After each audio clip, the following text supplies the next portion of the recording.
Iya kan, itu yang yang tadi sempat kita disummon bilang. di game kedua. Kita sempat bilang soal ini di game yang pertama tadi bahkan.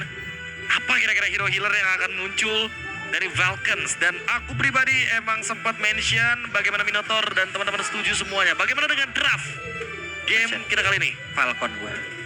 Suka aja gue ngeliatnya. Aku Aurora sih jujur. Aurora memang damage-nya gede. Oke. Tapi saya mau ke Falcon aja yang gitu. Kayaknya aku pun Falcons karena Minotaur Valentina ambil ulti Grok. Ini AoE-nya bakal chaos banget. Oke. Match point. Apakah itu akan diambil oleh Kevin? Apakah itu akan sempat untuk dibawakan oleh Kevin? Valentina yang bisa mengambil karena dari Grok. Dan apakah Aurora bisa meredam bagaimana kekuatan dari Falcons? Dan kita akan melihat hal tersebut di last game. Siapa yang menang? Yang akan melaju ke babak knockout stage. Berangkat kita menuju ke Land of Sound. Let's go. Match point. Keluar semua loh, Prof. Semua. Keluar semua, Prof. Bener-bener semua loh ya. Mobile Legends. Iya. Mino tadi, Prof. Apakah balance ini? Game balance. Oke. Sebenarnya EOE-nya gede banget sih ya buat keduanya juga sebenarnya kan. Ada Groknya, ada Minotaurnya juga. Tapi ya ini dia yang sudah sempat kita duga akan bermain agresif-agresif sekalian. Kevin masih cukup aman, gak terlalu terburu-buru untuk mengeluarkan flickernya. Tapi trollnya udah lumayan bonyok ya. Damage-nya lumayan. Terlalu banyak banget itu mah. Karena kan emang typically bukan frontliner sih menurutku untuk Minotaur kan. Apalagi biasanya item pertamanya Flash of Dionysus. Emang ngandelin durability-nya dengan healing. Bukan buat defensif pakai armor gitu. Cuma setidaknya kan bisa mengulur waktu lagi dengan satu hal tersebut. Tapi Troll Ditabrak. harus memberikan info kepada rekannya Boyet. Berusaha supaya secepat mungkin untuk bisa mendekat karena ada purple buff. Tapi ternyata purple buff-nya udah berhasil diamankan oleh TNZ. Yap. Wah, Boyetnya ketinggalan lagi dong berarti ini ya. Karena pasti. udah ada 2 purple buff dikantongi sama TNZ. TNC sih udah bener-bener Udah cair ini. udah cair banget ya. Dari early game udah tinggal menjalankan gamenya juga. Temponya juga udah pasti bakal naik harusnya buat Aurora Gaming. Troll. Ya itu sakit banget damage dari Rosa karena dia gak pulang-pulang kan tadi. Dia gak recall-recall juga. Ya balik lagi lu Noxon orang makin tebel makin bahagia deh kan ya. Motivation Roll juga karena tanpa adanya Flash of Dionysus tidak akan sederas itu ya. Ya tanpa item magic ya pokoknya ya. Semua efek heal itu akan berdasarkan dari item magic. Jadi ya jangan kaget kalau kalian mungkin akan melihat Minotaurnya build Holy Crystal sekalipun ya itu buat heal aja sebenarnya. Tapi ya buat sekarang kalau kita lihat dari posisinya, kayaknya Minotaurnya udah pasti bakal banyak tentu sebelum level yang keempat. Tinggal gimana caranya dia cari level 4 sedini mungkin agar punya Minon Fury nantinya untuk bisa menekan Lancelotnya juga. Oke. Sama-sama masih level 3 untuk masing-masing roamer. Troll berusaha untuk bisa mendekat tapi motivation roll setidaknya masih bisa membantu rekan-rekan untuk bisa bertahan sedikit di dalam area pertempuran. Troll mundur. Phantom Execution terlihat diamankan oleh Lancelot dan menjauh. Oh nyari trade ya kayaknya mereka Iya. lepasin Orange turtle-nya. buff, orange buff. Orange Iya. buff yang diincar. Karena tadi dilamain juga sama Pagu kan. Yep.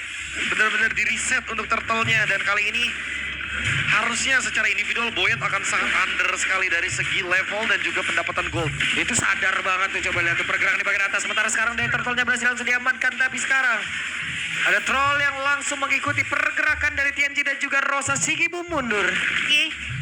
Wow, itu dia keputusan yang akhirnya sinkron banget ya untuk Aurora Gaming.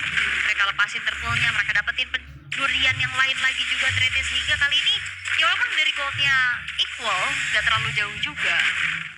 Aurora Gaming masih punya celah-celah yang lain dan Pagu. Oke, tapi sekarang Pagu masih berhasil pergi. Pagu masih terjebak di level 3. Nih ya yang membuat dari Aurora Gaming juga mengurungkan kayaknya karena romernya tadi masih level 3 tapi Calvinnya udah punya tectonic charge bro. Nah itu tuh. Makanya jadi kayak mendingan gak usah di-invite kali ya. Ada tech charge nih tiba-tiba Calvinnya juga. Karena dia udah dapet level 4 duluan jadi akan lebih mudah untuk menciptakan sebuah setup.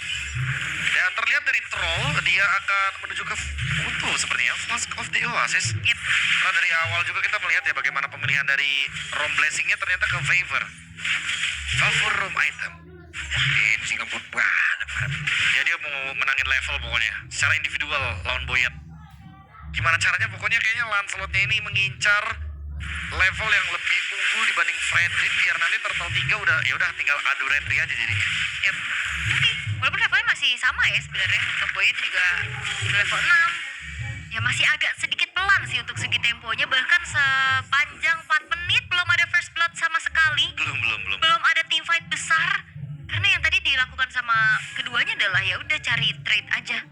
Lepas Kalau- turtle dapetin buff. Kalau gamenya kayak begini terus yang enak tuh ada di Aurora Gaming sebenarnya. Karena mereka lambat laun akan terus bermain dengan waktu kan. Kayak si Gibum nungguin Trinity, terus nanti juga dari TNZ akan nungguin Endless.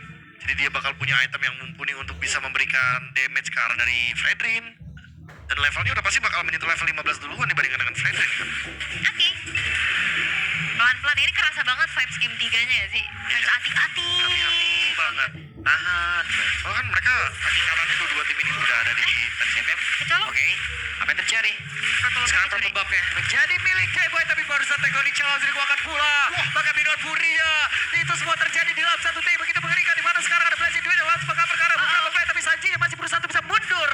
Sanji selamat, Esmeralda kabur, Esmeralda berhasil langsung menjauh dari mara bahaya. Ya itu kombonya bagus banget sih, itu satisfying banget pastinya ya. Aduh, sakit pisan itu, aduh.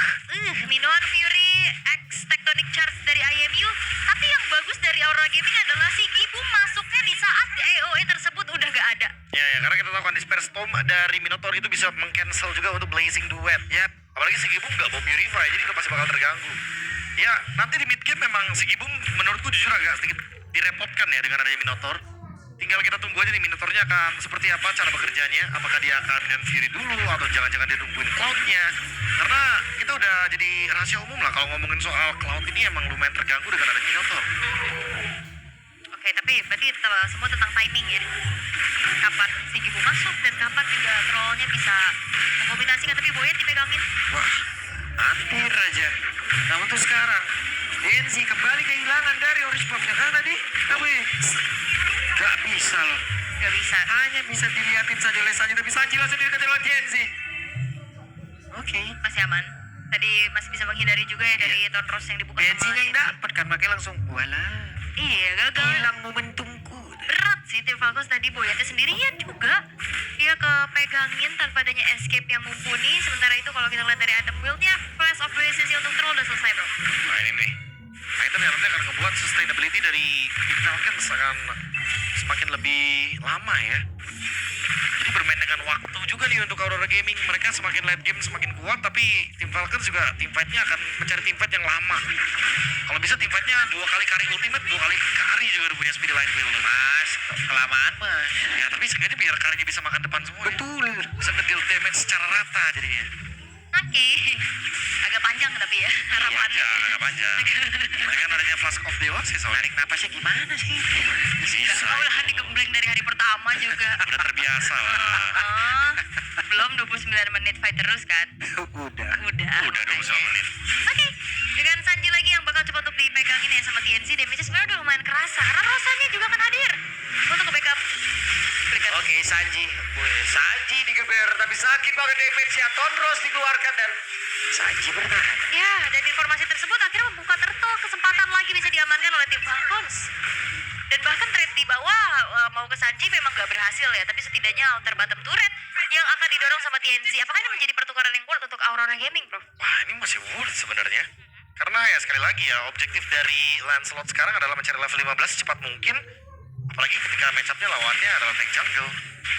Ya di satu sisi kalau kita lihat dari Boyet itu ketinggalan 1 level sebenarnya. Bahkan on the way ke 2 level. Dan kalau itu terjadi Lancelotnya akan semakin lebih mendominasi nanti. Ya. Aman. Mereka harus mundur kembali. Aman lagi, orange buff masih aman ya. 2 kali percobaan tadi dalam opsi pendekatan dari tim Falcons gagal untuk secure cara orange buff milik dari TNZ.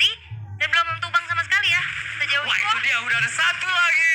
Ditabrak tapi masih ada motivational yang membantu pergerakan dari sana. Iya, heal plus shield dari Flash of the Oasis itu yang ngebantu Sano bertahan. Dan itu susahnya ketemu sama hero-hero yang bisa tarik ulur ya. Iya. Gila lagi. Udah pasti heal lagi, motivation roar lagi, ada foto juga. Dan jangan lupa loh, ini kalau ngomongin inisiasi ada 2 inisiatornya dari tim Falcons. Ada Calvin nanti yang akan berperan selalu dengan tech charge-nya dia. Dan satu lagi udah pasti dengan Minion Fury dari Troll, karena dari tadi flickernya aman banget. Gak terburu-buru ya. Dia bahkan gak buka Disperse Storm secara tergesa-gesa gitu loh. Ya nunggu dulu kan. Nunggu dulu. Ya tapi seenggaknya udah ada glowing, udah ada dominant size juga sih ini dari Pagu. Dan Lunar ternyata item keduanya langsung juga mau menuju ke dominant size. untuk mengurangi efek heal dari Minotaurnya. Oke, butuh soalnya ya. Karena tadi shieldnya tuh ganggu banget ya. Iya. Untuk bisa bikin jadi Wait, Silopati langsung. Dan ada satu play duel yang dikeluarkan dari Sano sekarang sudah meregang Jawa.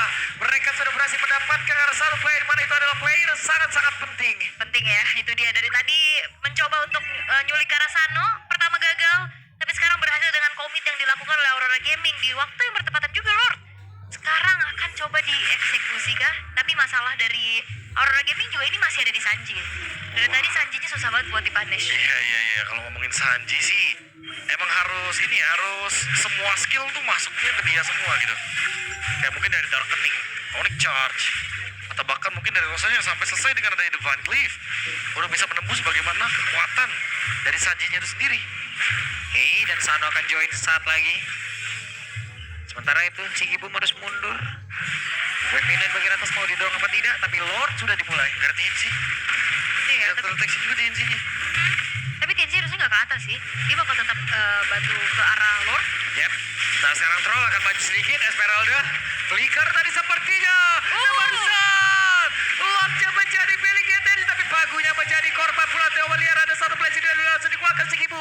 Harus mundur tapi triple kill berhasil diambil sepertinya oleh Sano. Lagi-lagi dapetin Lord tapi kalah fight. Ya akhirnya ngebuat dari 3 pemain Aurora Gaming hilang dan triple kill ini akan menjadi modal lagi untuk Sano. Bisa menutup kerugian poin dan pertama. Sanji.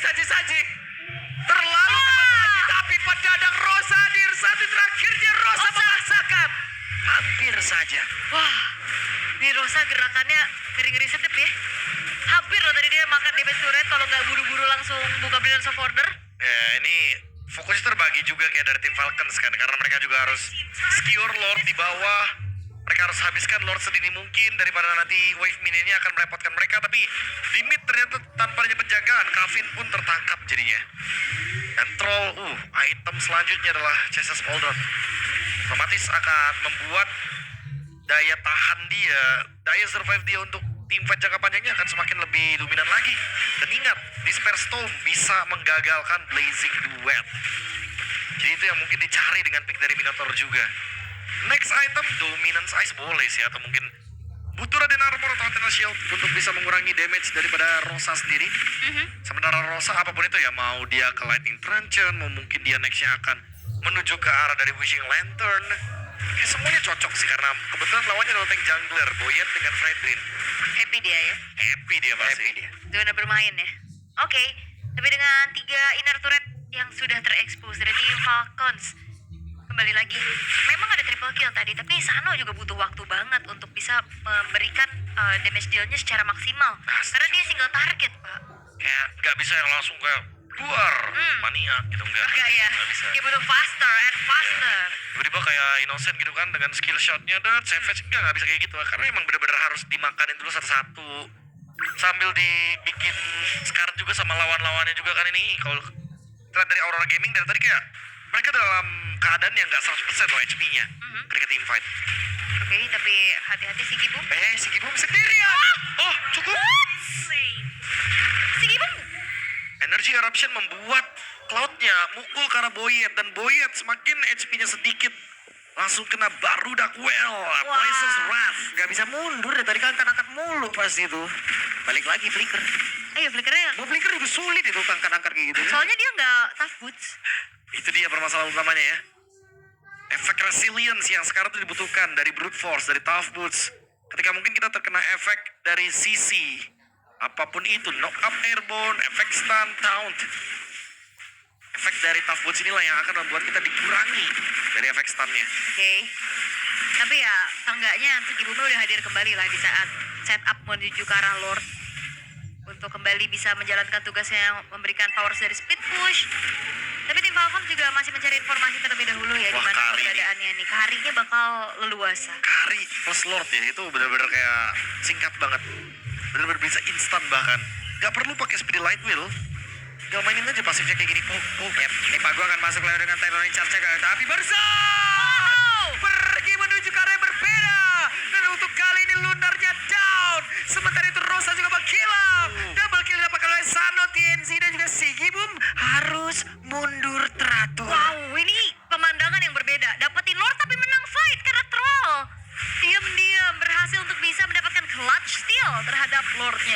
itu benar-benar clutch steal yang tidak terduga ya, karena tadi Tector Charge dari Pagunya udah benar-benar on point. Tapi ya 3 dari 5 Aurora Gaming hilang seketika. Tinggal menunggu endgame-nya akan seperti apa, karena mereka tidak ingin membiarkan Aurora Gaming untuk melakukan defense harusnya. Sulit, bro. Waduh, ini Lordnya juga dibiarin dulu di arah top lane. Jadi soalnya Rosa juga maju kan, mau nggak mau dengan adanya Darkening yang dia buka, range-nya kan nggak terlalu jauh. Iya. Makanya tadi langsung bisa ketangkep dengan cukup mudah. Dan nge-follow-nya susah kan, karena ya mau nggak mau harus pakai combo Rosa Didi kalau begitu. Rosa Didi. Ya karena kalau ungu terus pasti bakal ditargetkan pasti tuh. Wah, Lordnya masuk lagi sekarang. Oke, Lord sudah mulai menabrak dalam area defensif dimiliki oleh Aurora. Apa yang akan terjadi, Troll? Langsung dialing oleh Pagu, tapi Lord sudah tidak kuat. Masih aman sih harusnya ya, dengan hanya mengandalkan satu wave aja di arah top lane. Super wave minion berikutnya juga udah bisa ditanggulangi sama Aurora Gaming. Tapi wow, Team Falcons, mereka solid banget loh untuk bisa komit kayak tadi, bro. Ya komitnya mereka ke hero ya. Iya. Mereka kayaknya nge-skip sih, kayak oke, biarin aja Troll dapat Lord, oke anyway, ya udah team fight gitu kan. Karena mereka punya area of effect yang luas banget.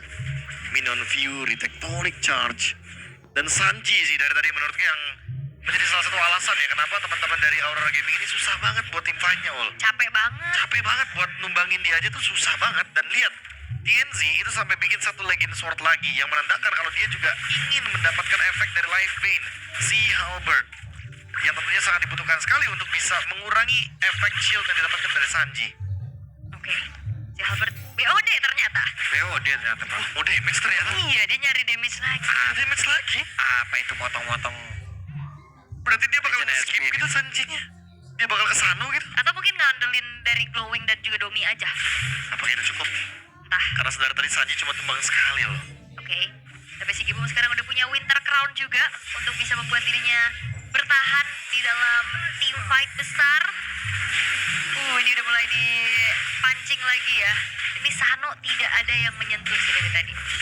Aman banget. Dia cuma Sano. tumbang 1 kali loh. Sano ini bener-bener game dia sih. Kayak dia punya 2 covering yang bener-bener bagus banget. Satu dari Calvinnya juga bisa ambil Tectonic Charge. Troll dari tadi juga dia berada dalam posisi yang manis sekali. Itu permainan dari tim Falcons itu sangat-sangat mengandalkan sekali bagaimana damage deal yang bisa diberikan dari Sano. Tapi once Sanonya tertangkap, ingat, Falcons dalam ancaman. Dan ini yang mungkin akan kita lihat nantinya di Lord selanjutnya. Iya. Atau tim Falcons akan tarik ulur aja Lordnya sampai Lord Evolve, baru mereka bakal makan Lord Evolve. Konsil. Oke, sementara sekarang Sano udah melihat ada konsil yang udah langsung dikeluarkan oleh Aurora Gaming.